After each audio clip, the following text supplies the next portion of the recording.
രാഷ്ട്ര സേവനത്തിന് മുൻഗണന നൽകാനും പാർലമെന്റിന്റെ നിയമങ്ങൾ പാലിക്കാനും NDA MPമാരോട് പ്രധാനമന്ത്രി നരേന്ദ്രമോദിയുടെ അഭ്യർത്ഥന. 18ാം പാർലമെന്റിന്റെ ആദ്യ യോഗത്തിൽ പ്രതിപക്ഷ പാർട്ടി അംഗങ്ങളുടെ ബഹളം കാരണം സഭ നിർത്തിവെക്കേണ്ടി വന്നിരുന്നു. ഇതിനു പിന്നാലെ നടന്ന യോഗത്തിലാണ് പ്രധാനമന്ത്രി നരേന്ദ്രമോദി പാർലമെന്റ് നിയമങ്ങൾ പാലിക്കാനും വിലപ്പെട്ട സമയം വിനിയോഗിക്കാനും ആഹ്വാനം ചെയ്തത്. ഓരോ MPമാരും രാജ്യത്തെ സേവിക്കാനാണ് സഭയിലേക്ക് തിരഞ്ഞെടുക്കപ്പെട്ടിരിക്കുന്നത്. അതുകൊണ്ട് തന്നെ ഏത് പാർട്ടിയിൽപ്പെട്ടവരായാലും രാജ്യസേവനമാണ് നമുക്ക് പ്രഥമ ഉത്തരവാദിത്വം. പാർലമെന്റിന്റെ നിയമങ്ങളും പാർലമെന്ററി ജനാധിപത്യ സംവിധാനവും പാലിച്ച് മികച്ച മാതൃകയാകാൻ പ്രധാനമന്ത്രി ആഹ്വാനം ചെയ്തതായി കേന്ദ്രമന്ത്രി കിരൺ റിജിജു മാധ്യമങ്ങളോട് പറഞ്ഞു.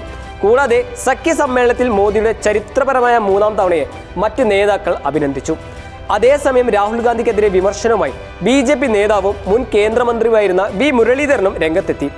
പാർലമെന്റിലെ എല്ലാ മര്യാദകളും ലംഘിച്ചുകൊണ്ടുള്ള ഒരു കവലപ്രസംഗം മാത്രമാണ് ലോക്സഭയിൽ പ്രതിപക്ഷ നേതാവ് രാഹുൽ ഗാന്ധി നടത്തിയെന്നാണ് V മുരളീധരൻ പറഞ്ഞത്. രാഹുൽ ഗാന്ധിയുടെ പ്രസംഗത്തിന്റെ പല ഭാഗങ്ങളും രേഖയിൽ നിന്ന് നീക്കം ചെയ്തിട്ടുണ്ട്. ഹിന്ദു പരാമർശവും മോദിക്കും BJPക്കും RSSനുമെതിരെയുള്ള വിവിധ പരാമർശങ്ങളാണ് രേഖയിൽ നിന്ന് നീക്കം ചെയ്തത്. സിനോസ് കോഴിക്കോട്.